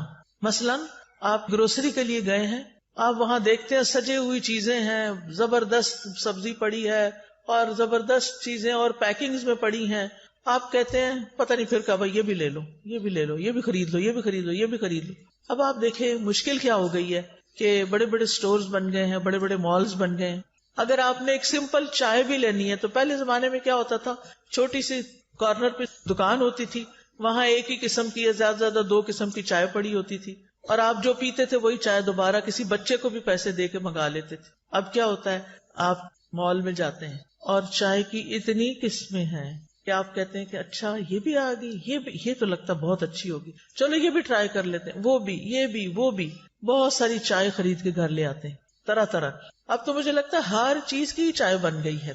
اچھا اب گھر لاتے ہیں, اب آپ ایک پیتے ہیں, آپ کو ہائے ہائے یہ تو اچھی نہیں لگی, اس کو پرے پھینکو, پھر دوسری, پھر تیسری, اور کچھ تو کھولنے کی نوبت نہیں آتی, اور پھر ایسے ہی پیک ڈبے جب ایکسپائر ہو جاتی ہے نا ڈیٹ, تو پھر اٹھا کے کیا کرتے ہیں, بن میں پھینک دیتے ہیں. نہ اپنے کام آئی نہ کسی اور کے کام آئی. یہ آپ نے کیا کیا؟ اسراف. سمجھ آئی اسراف کی؟ کس کس کو اسراف کی سمجھ آئی ہے؟ الحمدللہ. نمبر 1 زیادہ کھانا, نمبر 2 کھانے پہ زیادہ خرچ کرنا, اور نمبر 3 ہے حرام میں پڑنا, حرام چیزیں کھانا, نقصان دہ چیزیں کھانا. تو اللہ سبحانہ تعالیٰ نے کیا فرمایا؟ کھاؤ پیو لیکن اسراف نہیں کرو. نبی صلی اللہ علیہ وسلم نے فرمایا کھاؤ اور پیو, پہنو اور صدقہ کرو, لیکن اسراف نہ کرو, نہ تکبر کرو. ابن عباس کہتے ہیں جو تمہارا جی چاہے کھاؤ, جو تمہارا جی چاہے پہنو, مگر 2 باتوں سے ضرور بچو, اسراف اور تکبر. تکبر کیوں؟ کیونکہ عام طور پر لوگ اپنا آپ دکھانے کے لیے, اپنے آپ کو بڑا ظاہر کرنے کے لیے قیمتی سے قیمتی, مہنگے سے مہنگے کپڑے پہنتے ہیں, اور قیمتی سے قیمتی چیزیں خرید کے رکھ لیتے ہیں صرف دکھاوے کے لیے, استعمال کچھ بھی نہیں کرتے. تو پھر کیا کہا ابن عباس نے؟ یعنی اللہ کی نعمتیں کس لیے بنی ہیں, کس لیے اگائی ہیں اللہ نے, کس لیے پیدا کی؟ ہمارے لیے. کلوا مما رزقناکم, یعنی جو ہم نے تمہارے لیے تمہیں رزق دیا اس میں سے کھاؤ, جو آپ کی حیثیت ہے, استطاعت ہے, وقت ہے, کھاؤ, لیکن کیا نہ کرو, اسراف نہ کرو. اور پہننا بھی جو تمہیں پسند ہے, اللہ تعالیٰ نے جو طریقے بتائے ہیں پہننے کے, ننگے نہیں ہونا, چست کپڑے نہیں پہننے, سی تھرو کپڑے نہیں پہننے, اور اسراف نہیں کرنا, یعنی اپنی لمٹس دیکھ کے خرچ کرنا ہے. اگر آپ کے والد کی تنخواہ ہی 1 لاکھ ہے مثلاً, اور آپ اپنی شادی کا جوڑا بھی 1 لاکھ کا بنوا رہی ہیں, تو کیا یہ جائز ہوگا؟ یہ کیا ہوگا؟ اسراف ہوگا. اور جب ایسا نہیں ہوتا کہ وہ گھر میں افورڈ نہیں کر سکتے, تو وہ بےچارے کیا کرتے ہیں, پھر قرض اٹھاتے ہیں یا کسی سے صدقہ مانگتے ہیں کہ میری بیٹی کی شادی ہے مجھے مدد دو. اور بیٹی صاحبہ ایک دفعہ وہ جوڑا پہننے کے بعد دوبارہ کبھی نہیں پہنتی, اور سنبھال کے رکھتی ہیں, کسی اور کو بھی نہیں دیتی. کیا اس جوڑے کا حساب ہوگا؟ کیا اس کے بارے میں پوچھ ہوگی؟ اور تکبر کیا ہے کہ ایسا کپڑا پہنوں جو کسی نے نہ پہنا ہو, تاکہ میں سب سے بڑی, الگ, زیادہ خوبصورت نظر آؤں. اور پھر جب آپ دیکھتے ہیں کہ آپ کے کپڑے سب سے اچھے ہیں, تو پھر آپ اپنے آپ کو کیا سمجھنے لگتے ہیں, ہم بڑے عقل مند ہیں, ہم جیسا کوئی نہیں. یہ چیز بھی اللہ تعالیٰ کو پسند نہیں. نبی صلی اللہ علیہ وسلم جب اپنے صحابہ میں بیٹھے ہوتے تھے تو کوئی پہچان نہیں سکتا تھا جو باہر سے آتا تھا. آپ ایسے ڈریسز نہیں پہنتے تھے کہ جس سے آپ بہت دوسروں کے مقابلے میں نمایاں ہوں. اس آیت کے بارے میں طبیب کہتے ہیں کہ اس میں پوری طب شامل ہو گئی, یعنی کھانا پینا ہے لیکن اسراف نہیں کرنا, تو آپ بیمار ہی نہیں ہوں گے. پھر اسی طرح یہ کہ کھانا پینا زندگی کا مقصد نہ ہو, اعتدال کے ساتھ بقدر ضرورت کھایا جائے. نبی صلی اللہ علیہ وسلم نے بدترین امتیوں کی کچھ خصوصیات بتائی ہیں. ہم سب اپنے بارے میں غور کریں کہ کہیں وہ ہم تو نہیں. بدترین امتی کون ہے؟ رسول اللہ صلی اللہ علیہ وسلم نے فرمایا ان قریب میری امت میں ایسے لوگ ہوں گے جو طرح طرح کے کھانے اور رنگ برنگے مشروب طلب کریں گے. طلب کا کیا مطلب ہوتا ہے؟ آرڈر کرنا. طرح طرح کے کھانے اور رنگ برنگے مشروب طلب کریں گے.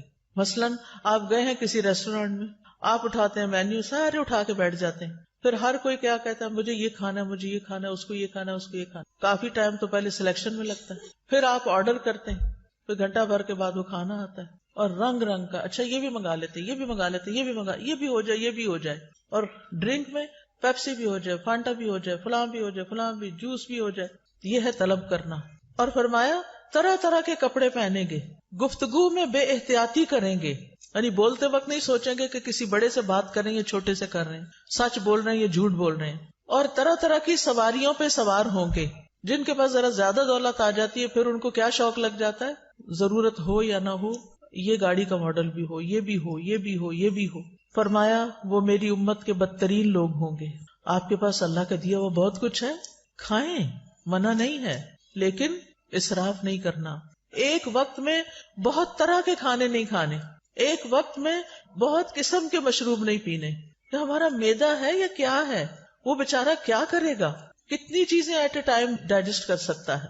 نبی صلی اللہ علیہ وسلم نے فرمایا مجھے تمہارے متعلق گمراہ کن خواہشات میں سب سے زیادہ اندیشہ ان خواہشات کا ہے جن کا تعلق پیٹ اور شرمگاہ سے ہے، یعنی کھانے کے معاملے میں بے احتیاطی اور پھر دوسری طرف زنا عام ہو جائے گا. اور فرمایا اور گمراہ کرنے والی خواہشات سے. ابن قیم کہتے ہیں دل کو بگاڑنے والی 5 چیزیں ہیں: لوگوں سے زیادہ گھل مل کے رہنا، خواہش پرستی، اللہ کے علاوہ کسی اور سے دلی تعلق رکھنا، زیادہ کھانا، زیادہ سونا. یہ 5 چیزیں دل کو خراب کرنے والی ہیں. اب اکثر لوگ کیا کہتے ہیں، سب کچھ ہے، دل میں سکون نہیں، خوشی نہیں. ایک تو ہم نے راتوں کو دن بنا لیا اور دن کو رات بنا لیا. راتوں کو دیر تک کھانے آرڈر ہوتے رہتے ہیں اور پھر وہ کھانے کے بعد ہنسی مذاق گپ شپ ادھر ادھر کے، کوئی ویڈیو دیکھ رہا ہے، کوئی فلمیں دیکھ رہا ہے، کوئی کچھ کر رہا ہے، اور پھر جب آدھی رات گزر جاتی ہے پھر سوتے ہیں اور پھر سونے میں فجر کی نماز چلی جاتی ہے. ایسی زندگیوں میں کیا برکت ہوگی، کیا رونق ہوگی، ایسے دلوں میں کیا اطمینان ہوگا. چاہے آپ نے 100 طرح کے اچھے اچھے کھانے کھائے ہوں، آپ کا دل خوش نہیں ہو سکتا. اس کے لیے آپ کو واپس قرآن و سنت کی طرف لوٹنا ہوگا. ابو سلمان دارانی کہتے ہیں جو زیادہ کھاتا ہے اس پہ 6 آفتیں آتی ہیں. نمبر 1، وہ مناجات کی حلاوت کھو دیتا ہے، اس کو اللہ سے راز و نیاز کی باتیں کرنی نہیں آتی، اس کی دعاؤں میں کوئی خشوع نہیں رہتا. نمبر 2، علم و حکمت یاد کرنے سے محروم ہو جاتا ہے، حافظہ خراب ہو جاتا ہے. نمبر 3، مخلوق پر شفقت سے محروم ہو جاتا ہے، کیونکہ جب وہ پیٹ بھر لیتا ہے وہ سمجھتا سب کے پیٹ بھرے ہوئے ہیں، وہ کسی اور کے بارے میں نہیں سوچتا. اس پر عبادت ثقیل ہو جاتی ہے، مشکل ہو جاتی ہے، اس کی خواہشات اور شہوت بڑھ جاتی ہے. سارے اہل ایمان مسجدوں کی طرف چکر لگاتے ہیں اور پیٹ بھرنے والا کوڑا کرکٹ کی طرف گردش کرتے ہیں. یعنی پہلے زمانے میں کوڑے کے ڈھیروں کے پاس لوگ جا کے رفع حاجت کرتے تھے، یعنی آج کل کی زبان میں. اور یہ بار بار واش روم کے چکر لگاتے رہتے، یہ بار بار ٹوائلٹ ہی جاتے رہتے ہیں. اذان تو ایک وقت پہ ہوتی ہے، نماز تو اپنے وقت پر ہوتی ہے، وہ یہ تو نہیں دیکھتی کہ اب کون ابھی تک آیا اور کون نہیں آیا. پھر آپ دیکھیں کہ کھانے کی شکر گزاری میں یہ بھی ہے کہ انسان اللہ کی مخلوق کو بھی کھلائے. قرآن مجید میں آتا ہے وَالَّذِينَ فِي أَمْوَالِهِمْ حَقٌّ مَّعْلُومٌ لِلسَّائِلِ وَالْمَحْرُومِ، وہ جن کے مالوں میں ایک مقرر حصہ ہے سوال کرنے والے کے لیے اور جسے نہیں دیا گیا. اسلام میں بھوکے کو کھانا کھلانے کا حکم ہے. نبی صلی اللہ علیہ وسلم نے فرمایا بھوکے کو کھانا کھلاؤ، بیمار کی تیمارداری کرو، قیدی کو رہائی دلاؤ. لیکن کتنا ظلم ڈھاتے ہیں ہم، کام والی رکھ لیتے ہیں اور اسے کہتے ہیں اتنی تنخواہ دیں گے، کھانا وانا کچھ نہیں. آپ اپنے کچن میں اس سے سارا کام کراتے ہیں، کھانے کی خوشبوئیں اٹھ رہی ہوتی ہیں، جیسی آپ کو بھوک لگتی ہے اس غریب کو بھی لگی ہوتی ہے، اور جب آپ کھانا پکوا لیتے ہیں تو اس کو خدا حافظ کر دیتے ہیں. ہم نے تم سے کھانا نہیں باندھا ہوا، بس صرف تنخواہ دیں گے. اب وہ بیچاری گھر جائے، کیا خریدے اور کیا پکائے. مہنگائی کا حال تو اب سب کو پتا ہے. اگر اپنے ہی کھانے میں سے، جیسے نبی صلی اللہ علیہ وسلم نے فرمایا جو تمہارے لیے پکا کے لائے تو چند لقمے اس کو بھی اس میں سے کھلاؤ. اگر اس میں سے آپ اسے بھی دے دیتے ہیں، بٹھا کے کھلا دیتے ہیں، کتنا بڑا اجر کماتے ہیں. آپ کو گھر سے باہر جا کے صدقہ کرنے کی ضرورت نہیں پیش آئے گی اگر آپ گھر کے غریب ملازموں کو اچھا کھانے پینے کو دے دیتے ہیں. کیا حکم ہے؟ جو خود کھاؤ وہی ان کو کھلاؤ. کیا ہم اس پہ عمل کرتے ہیں؟ ان کا کھانا تو الگ بنتا ہے. اب آپ دیکھیں ایک کک جو کئی کھانے بنا کے آپ کے سامنے رکھ رہا ہے اور خود اپنے لیے دال بنا کے بیٹھ کے کھا رہا ہے غریب، وہ آپ کے لیے دل میں کیسی محبت رکھے گا، اس کے دل میں کیسی کیسی تکلیف ہوگی کہ میں یہ سب کچھ صرف بنانے کے لیے، مجھے چکھنے کی بھی اجازت نہیں، اور میں اپنے سرونٹ کوارٹر میں جا کے دال ابال کے کھاؤں. کیسی کیسی زیادتیاں ہم کرتے ہیں. دوسرے کو کھانا کھلانا ایک مشکل کام ہے. انسان کے دل کے اندر بخل ہے، لیکن یہ تو کرنا ہی ہے کیونکہ اس میں اجر بہت زیادہ ہے. یہ انبیاء کی صفت ہے. قرآن مجید میں آتا ہے فَلَقْتَحَمَ الْعَقَبَةَ وَمَا أَدْرَاكَ مَا الْعَقَبَةُ فَكُّ رَقَبَةٍ أَوْ إِطْعَامٌ فِي يَوْمٍ ذِي مَسْغَبَةٍ. پھر وہ مشکل گھاٹی میں نہ گھسا. کیا ہے وہ مشکل گھاٹی؟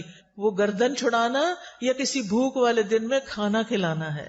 آج کل سردیاں ہیں نا، سردیوں میں بھوک زیادہ لگتی ہے، لیکن اس میں انسان کہتا ہے میرا کیا بنے گا جو اس کو بھی کھلایا بیچ میں سے، تو لہذا سارا اپنے لیے رکھ لو. یہ مشکل کام ہے کھلانا، لیکن جس کو اللہ توفیق دے اس کے لیے بڑا ہی حلاوت والا کام ہے. اس کو کھلا کے زیادہ مزہ آتا ہے. جب حضرت ابراہیم کے پاس فرشتے آئے تو انہوں نے کیا کیا؟ یہ نہیں پوچھا کہاں سے آئے ہو، اجنبی لوگ، لیکن چلے گئے اور کھانا لے کر آئے. نبی صلی اللہ علیہ وسلم نے عورتوں کو بھی نصیحت کی، مسلمان عورتوں تم میں کوئی اپنی ہمسائی کے گھر بکری کے ایک پائے کا کھر بھیجنے کو بھی حقیر نہ سمجھے. یعنی کھانا بنا کے یا بنانے سے پہلے اپنے ہمسایوں میں بھی تقسیم کیا کرو، کچھ نہ کچھ ان کو بھی بھیجا کرو، اس سے محبت بڑھتی ہے۔ جہنم میں جانے والے لوگوں کی جو خصوصیت سورۃ الحاقہ میں بتائی گئی وہ کیا ہے؟ انہ کان لا یؤمن باللہ العظیم ولا یحض علی طعام المسکین، کہ وہ اللہ بڑے عظمت والے پر ایمان نہیں رکھتا تھا اور نہ مسکین کو کھانا کھلانے کی ترغیب دیتا تھا۔ یعنی صرف خود کھلانا بھی کافی نہیں، اوروں کو بھی ترغیب دلانی ہے کہ وہ بھی کھلایا کریں۔ نبی صلی اللہ علیہ وسلم نے کیا حکم دیا تھا اپنے صحابہ کو کہ کھانے میں کیا کریں؟ پانی زیادہ ڈال لیں، شوربہ بنا لیں اور ہمسایوں کو یاد رکھیں۔ ابو درداء رضی اللہ عنہ اپنی بیوی کو مساکین کی وجہ سے زیادہ شوربہ بنانے کی ترغیب دیتے، اور لیٹلی آپ دیکھیں کہ ہم لوگوں کے کھانے کا سٹائل کیا ہو گیا ہے، شوربے والے کھانے تو غائب ہوتے جا رہے ہیں۔ اب ہم سب کی پسند کیا ہے؟ فرائیڈ یا روسٹ یا بنا ہوا کھانا، بس جو میدے پہ ہضم کرنا بھی بڑا مشکل ہے۔ نہ ہم نے خود اپنے لیے فائدے کا کام کیا اور نہ دوسروں کو فائدہ پہنچایا۔ وہ کہتے تھے ہم نے ایمان لا کے آدھی زنجیر اتار پھینکی ہے، یعنی جہنم میں جانے والی، کیونکہ اس میں آتا نا کہ وہ کہا جائے گا کہ اس کو جہنم میں جکڑو زنجیروں میں، کیا ہم باقی بھی نہ اتار دیں، یعنی کھانا کھلا کے۔ پھر اسی طرح آپ دیکھیں بہت سے سلف صالحین اپنی افطاری کے کھانے میں دوسروں کو ساتھ کھلاتے تھے۔ عبداللہ بن عمر، داؤد طائی، مالک بن دینار اور احمد بن حنبل انہی لوگوں میں سے تھے۔ ابن عمر یتیموں اور مسکینوں کے ساتھ بیٹھ کے افطار کرتے۔ اگر انہیں یہ علم ہو جاتا کہ انہوں نے مساکین اور یتیموں کو نہیں کھلایا تو وہ افطاری کے وقت کھانا نہیں پھر کھاتے تھے کہ مسکینوں کو کیوں نہیں کھلایا۔ اور بعض ایسے بھی تھے جیسے حسن بصری اور عبداللہ بن مبارک کہ خود بھوکے بھی رہ لیتے لیکن دوسروں کو کھلاتے، کیونکہ یہ اللہ تعالیٰ کو بڑا ہی محبوب اور پسند ہے کہ انسان دوسروں کو کھلائے۔ نبی صلی اللہ علیہ وسلم نے فرمایا وہ لوگ اللہ تعالیٰ کو زیادہ پیارے ہیں جو لوگوں کے لیے زیادہ فائدے مند ہیں۔ اللہ کے نزدیک سب سے پسندیدہ اعمال یہ ہیں کسی مسلمان کو خوش کرنا، اس سے کوئی تکلیف دور کرنا، اس کا قرضہ ادا کر دینا، اس سے بھوک کو دور کر دینا۔ پھر کھانا کھلانا جو ہے یہ صدقہ ہے، صرف باہر والوں کو نہیں، گھر والوں کو بھی۔ نبی صلی اللہ علیہ وسلم نے فرمایا تمہارا اپنے آپ کو کھلانا بھی صدقہ ہے، تمہارا اپنے بیٹے کو کھلانا بھی صدقہ ہے، تمہارا اپنی بیوی کو کھلانا بھی تمہارے لیے صدقہ ہے، تمہارا اپنے خادم کو کھلانا بھی تمہارے لیے صدقہ ہے، یعنی اس پر اجر ملے گا۔ کھانا پکا کے خود کھا رہے اس پر بھی اجر ہے، گھر والوں کو کھلا رہے اس پر بھی اجر ہے۔ یہ بات خواتین کو اپنے پلے باندھ لینی چاہیے کہ میں جو کچن میں کام کرتی ہوں وہ میرے لیے بہت بڑا اجر کا کام ہے، کیونکہ عام طور پہ ہم کہتے ہیں کیا مصیبت ہے، میں ہی پکاتی رہوں، اس کو مصیبت نہ سمجھیں، یہ اجر کی بات ہے۔ پھر اسی طرح کسی کو پانی کا ایک گھونٹ پلانا بھی صدقہ ہے، کھجور کا آدھا ٹکڑا دے کے بھی انسان جہنم سے بچ سکتا ہے۔ پھر اسی طرح خاص طور پر یتیموں اور مسکینوں کو کھلانا۔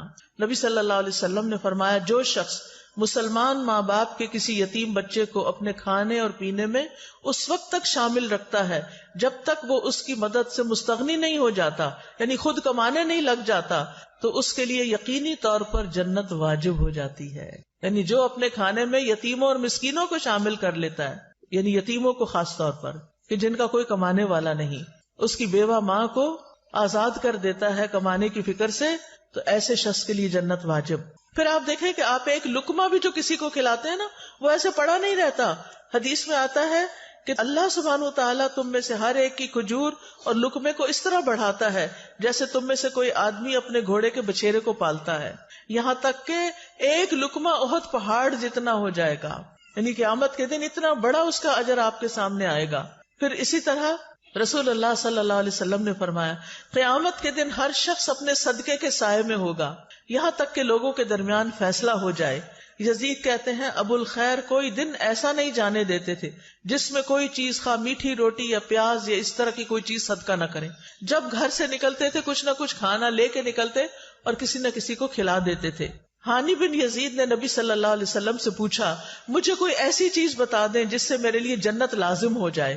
آپ نے فرمایا حسن کلام اور کھانا کھلانے کو لازم پکڑو، کھانا کھلانا شروع کرو، یہ جنت لازم کر دے گا۔ اور جنت کے بالا خانے، خوبصورت محلات اس شخص کے لیے ہیں جو بات اچھی طرح کرے، کھانا کھلائے، اور جب لوگ رات کو سو رہے ہوں تو وہ نماز پڑھے۔ اسی طرح صرف پانی پلانے کا بھی بہت بڑا اجر ہے، نہ صرف یہ کہ انسانوں کو بلکہ جانوروں کو بھی۔ آپ کو یاد ہے کہ وہ ایک عورت جو ویسے بہت بری عورت تھی لیکن اس نے ایک کتے کو پانی پلایا تھا کنویں سے نکال کے، تو اس کی وجہ سے اس کی بخشش کر دی گئی تھی. پھر اسی طرح آپ دیکھیے کہ کوئی شخص اگر کسی کو ہدیے میں چاندی یا سونا دے یا مشکیزہ دے یا کسی کو دودھ پلا دے تو یہ ایسا ہے جیسے غلام کو آزاد کر دے. اب سونا چاندی دینا تو بڑا مشکل ہو گیا ہے کیونکہ بڑا ہی مہنگا ہو گیا ہے، لیکن دودھ پلایا جا سکتا ہے غلام کو، اور دودھ پلانا ایسا ہے جیسے ایک غلام آزاد کرنا. آج کل غلام بھی نہیں ہے، اور خالص دودھ اگر کسی کو آپ پلاتے ہیں تو اور بڑا اجر ہے. تو ایسے معاملات میں دل کو کھلا کرنا ہے. ہم یا تو کچھ کسی کو کھلاتے نہیں یا بہت بڑی دعوت کرتے ہیں اور اس میں اسراف کرتے ہیں.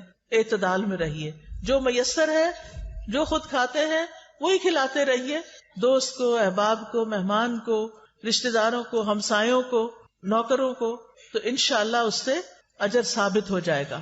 اب آخر میں ایک چھوٹا سا واقعہ سناؤں گی.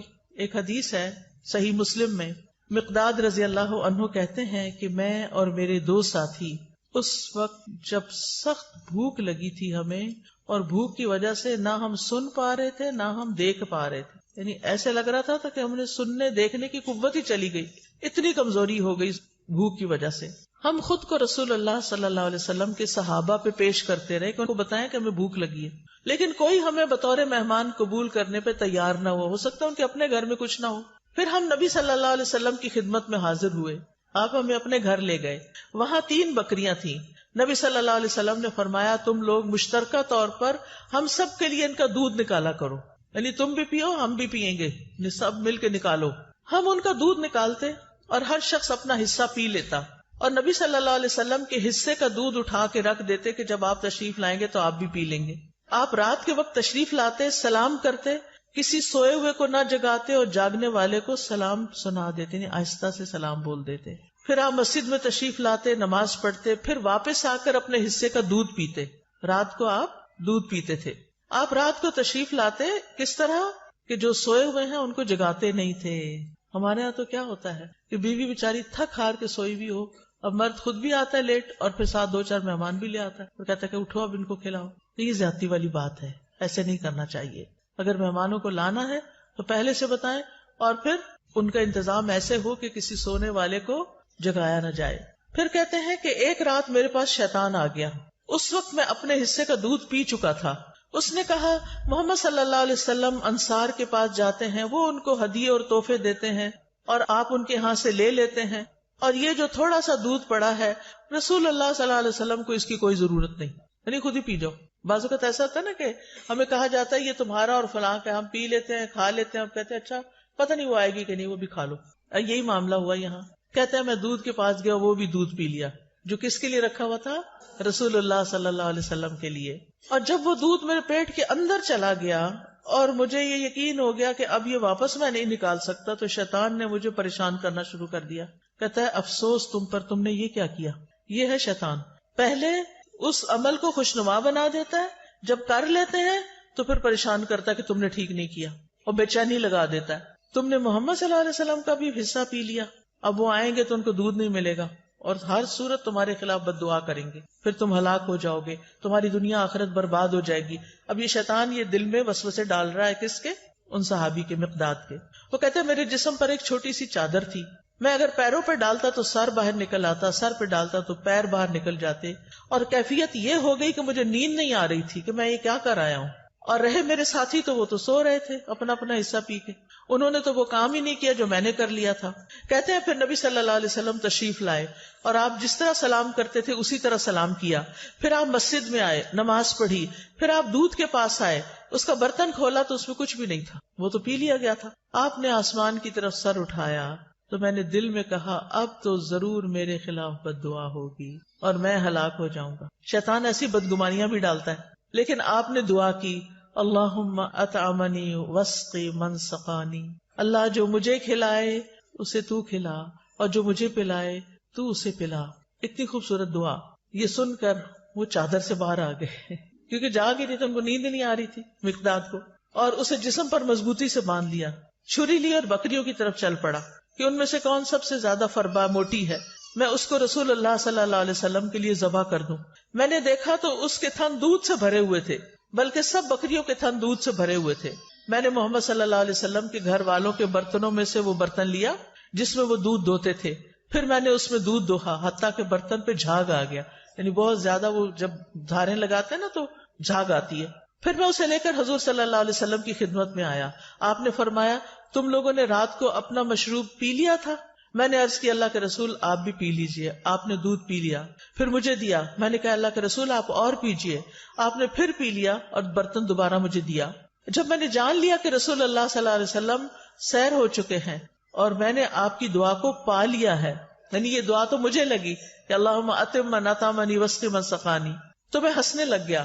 ہنستے ہنستے زمین پہ گر گیا. آپ نے فرمایا مقداد یہ ایک بری خصلت ہے، یہ کوئی اچھا اخلاق نہیں ہے کہ ہنستے ہنستے نیچے گرو. کئی لوگ ایسے کرتے ہیں تو ایسا نہیں کرنا چاہیے. میں نے کہا اللہ کے رسول میرے ساتھ تو یہ معاملہ ہوا تھا آج اور میں نے اس طرح کیا. آپ نے فرمایا یہ دودھ اس وقت جو تمہیں ملا اللہ کی رحمت کے سوا کچھ نہ تھا. تم نے مجھے اس وقت کیوں نہ بتا دیا، ہم اپنے ساتھیوں کو بھی جگا دیتے اور وہ بھی اس رحمت میں سے اپنا حصہ پا لیتے. میں نے کہا اس ذات کی قسم جس نے آپ کو حق کے ساتھ بھیجا ہے، جب یہ دودھ آپ نے پی لیا اور آپ کے ساتھ میں نے بھی پی لیا تو اب مجھے کوئی پرواہ نہیں کہ کس نے پیا اور کس نے نہیں پیا. بس میرا کنسرن یہی تھا. تو اس حدیث سے کچھ باتیں پتہ چلتی ہیں. سب سے پہلی بات تو یہ کہ نبی صلی اللہ علیہ وسلم بھوکے بے سہارا بے آسرا لوگوں کو اپنے گھر لے آتے تھے، اپنے پاس پناہ دیتے تھے، ان کا خیال رکھتے تھے. دوسری بات یہ کہ یہ حدیث نبوت کے دلائل میں سے ایک دلیل ہے. تیسری بات یہ کہ جب آپ دیر سے بھی رات کو آتے گھر تو سلام کیا کرتے تھے. جو جاگ رہا ہوتا سن لیتا اور جو سونے والا ہوتا وہ ڈسٹرب نہیں ہوتا تھا. اس سے پتہ چلتا ہے کہ آپ سونے والے کی نیند کا خیال رکھتے تھے اور ہمیں بھی رکھنا چاہیے. پھر اسی طرح شیطان دوسروں کے حصے کو خوشنما بنا کے دکھاتا ہے اور اس کو استعمال کرنے کی ترغیب دیتا ہے، اور شیطان مومن کو پریشان اور مایوس کرتا ہے. پھر نبی صلی اللہ علیہ وسلم کا عمدہ اخلاق بھی پتہ چلتا ہے کہ کس طرح آپ نے چشم پوشی کی، صبر سے کام لیا اور کس طرح آپ نے دعا کی. اپنا حصہ نہیں ملا تو دعا کر لی. اگر کبھی یہ ہو ہمارے ساتھ کہ ہمارا کوئی بہن بھائی ہمارا کوئی حصہ کھا پی جائے، ہم کیا کریں گے؟ دعا دیں گے یا لڑائی ڈال دیں گے؟ آئندہ سے کیا کریں گے؟ لڑائی نہیں کریں گے بلکہ دعا دیں گے. نبی صلی اللہ علیہ وسلم کھانا کھلانے والے کو بھی دعا دیا کرتے تھے. ابن قیم لکھتے ہیں کہ آپ کی صفات میں سے یہ بات تھی، آپ کے اخلاق میں سے بھی، کہ جب کسی کے پاس کچھ کھاتے تو وہاں سے نکلتے نہیں تھے جب تک ان کے لیے دعا نہ کر دیں. تو آپ کسی کے بھی گھر جائیں، کچھ بھی کھائیں تو کیا کریں؟ ان کو دعا دیں. پھر یہ کہ دوسروں کو اپنی ذات میں ترجیح دینا اور انہیں آگے رکھنا. نبی صلی اللہ علیہ وسلم کے اپنے بھی حالات بہت اچھے نہیں تھے، لیکن آپ ان کو بھی گھر لے آئے جن کے پاس کچھ کھانے پینے کو نہیں ہوتا تھا. جو اصحاب صفہ تھے، اصحاب صفہ وہ ہجرت کر کے آئے تھے مختلف علاقوں سے، وہ مدینہ کے رہنے والے نہیں تھے، لہٰذا ان کے پاس وہ سب کچھ نہیں تھا. پھر آپ دیکھیے کہ آخری چیز کہ کھانا کھلانے والے کو دعا دینی چاہیے اور پہلے کھانا کھا کر خود دعا اپنے لیے پڑھنی چاہیے. یہ دعائیں میں پڑھ دیتی ہوں، ساری پروننسیشن آپ سن لیں تاکہ آپ کو بعد میں پڑھنا آسان ہو. اللہم بارک لنا فیہ واطعمنا خیرا منہ. اے اللہ ہمیں اس کھانے میں برکت عطا فرما اور ہمیں اس سے بہتر کھلا. الحمدللہ الذی اطعم وسقا وسوغہ وجعل لہ مخرجا. تمام تعریفیں اللہ کے لیے ہیں جس نے کھلایا پلایا اور اسے جسم میں پیوست کیا اور اس کے نکلنے کی راہ بنائی. الحمدللہ کثیرا طیبا مبارکا فیہ غیر مکفی ولا مودع ولا مستغنی عنہ ربنا. سب تعریف اللہ کے لیے ہے جو پاکیزہ ہے، کثیر ہے، مبارک ہے. اس کھانے کو ہم کافی نہیں سمجھتے اور نہ اس کو چھوڑتے ہیں. اے ہمارے رب، نہ ہم اس سے بے پرواہ ہو سکتے ہیں. یعنی یہ نہیں کہ یہ آخری دفعہ ہے اور یہی کافی ہے، یہ کافی نہیں ہے، آئندہ بھی کھانا ہے ہمیں. اللہم اطعمت و اسقیت و اغنیت و اقنیت و ہدیت و احییت فلک الحمد علی ما اعطیت. اے اللہ تو نے ہی کھلایا، تو نے ہی پلایا، تو ہی غنی کرتا ہے، تو ہی فقیر کرتا ہے، تو نے ہدایت دی، تو نے ہی زندگی عطا فرمائی، بس جو تو نے عطا کیا اس پر تیری ہی تعریف ہے. پھر پچھلے سارے گناہوں کو معاف کرنے والی دعا ہے. رسول اللہ صلی اللہ علیہ وسلم نے فرمایا جو کھانا کھا کے یوں کہے الحمدللہ الذی اطعمنی ھذا ورزقنیہ من غیر حول منی ولا قوہ، اس اللہ کا شکر جس نے مجھے یہ کھانا کھلایا اور مجھے رزق عطا فرمایا جس میں میری قوت اور کوئی طاقت شامل نہیں. پھر اسی طرح ایک اور دعا ہے. ابن عباس فرماتے ہیں کہ رسول اللہ صلی اللہ علیہ وسلم نے فرمایا جسے اللہ تعالیٰ کوئی بھی کھانا کھلائے وہ یوں کہے اللہم بارک لنا فیہ وارزقنا خیرا منہ، اے اللہ ہمیں اس میں برکت عطا فرما اور ہمیں اس سے بہتر عطا فرما۔ جب دودھ پیتے تو کیا پڑھتے؟ اللہم بارک لنا فیہ وزدنا منہ، اے اللہ ہمارے اس دودھ میں ہمیں برکت عطا کر اور ہمیں اس سے زیادہ عطا کر۔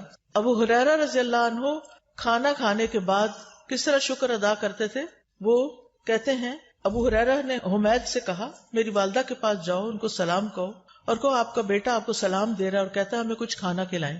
اس پر ان کی والدہ نے جو کی 3 روٹیاں اور زیتون کا تیل جو ہے اور نمک رکابی میں رکھا، اسے اپنے سر پہ رکھ لیا اور ان کے پاس لے کر یہ چلے گئے۔